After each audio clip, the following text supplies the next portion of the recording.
नमस्कार दोस्तों, मैं आपका दोस्त प्रदीप कुमार यूपी लखनऊ से। दोस्तों, बहुत ही प्यारी कहानी आप लोग के लिए लेके आया और बहुत ही छोटी और बहुत ही प्यारी कहानी है।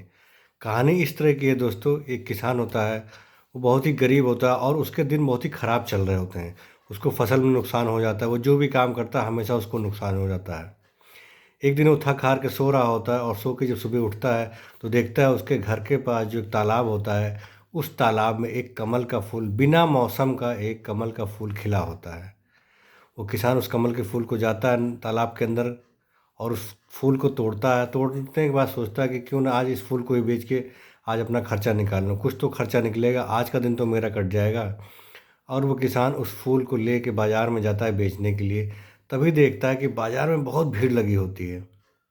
लोग बताते हैं कि यहाँ पे एक राजा आने वाले हैं और राजा जो आएंगे वो एक महात्मा के दर्शन करने के लिए आने वाले हैं। महात्मा जी यहाँ पे आए हुए हैं, लेकिन राजा का यहाँ इंतजार किया जाए, राजा जी आएँ तब महात्मा जी के दर्शन किए जाएं। तभी वहाँ पे एक सेठ आता है और उस किसान से कहता है, तुम ये 2 सोने के सिक्के ले लो और इस कमल के फूल को मुझे दे दो। तभी उससे बड़ा एक सेठ आता है और वो कहता है कि तुम 10 सोने के सिक्के ले लो और ये कमल का फूल मुझे दे दो। राजा के सेनापति देखते हैं कि बहुत भीड़ लगी होती है, लोग किसान के पास इकट्ठा होते हैं। आखिर क्या है किसान के पास जो लोग उसको घेरे हुए खड़े हैं। तो राजा का सेनापति किसान के पास जाता है, देखता है, अरे इसके पास कमल का फूल, बिना मौसम का कमल का फूल खिला हुआ है। अगर इस फूल को महाराज जी को, महात्मा जी को अगर दिया जाए तो महात्मा जी बहुत खुश होंगे। वो सेनापति भी किसान से कहता है कि मैं तुमको 100 सोने के सिक्के दे रहा हूँ और इस कमल के फूल को हमें दे दो। हम इस कमल के फूल को राजा जी को देंगे और राजा जी इस फूल को महात्मा जी को देंगे। महात्मा जी बड़े खुश हो जाएंगे। किसान ये सोच ही रहा था कि तब तक राजा आ जाते हैं और राजा भी देखते हैं कि उस इंसान के पास, उस किसान के पास लोग क्यों खड़े हुए हैं। राजा भी झटपट पहुंचते हैं किसान के पास और कहते हैं, तुम्हारे पास जो कमल का फूल है, मैं तुमको इसके लिए 1000 सोने के सिक्के दे रहा हूँ और ये कमल का फूल मुझे दे दो, क्योंकि मैं इसको महात्मा को दे के खुश करना चाहता हूँ। किसान कहता है, क्या ये कमल का फूल इतना महत्वपूर्ण है कि आप सभी लोग महात्मा जी को देना चाहते हैं? मैं इस कमल के फूल को बेचूंगा ही नहीं, और जब मैं इस कमल के फूल को बेचूंगा ही नहीं तो आप लोग कैसे खरीदेंगे? मैं किसी को नहीं इस फूल को बेचूंगा, मैं स्वयं महात्मा जी को इस फूल को दूंगा। किसान जाता है, महात्मा जी के चरणों में कमल का फूल रखता है, कहता है, महात्मा जी मैं बहुत गरीब आदमी हूँ, मेरे पास जो कुछ है यही कमल का फूल है और इस कमल के फूल को देके मैं आपको आपके चरणों में समर्पित कर रहा हूँ।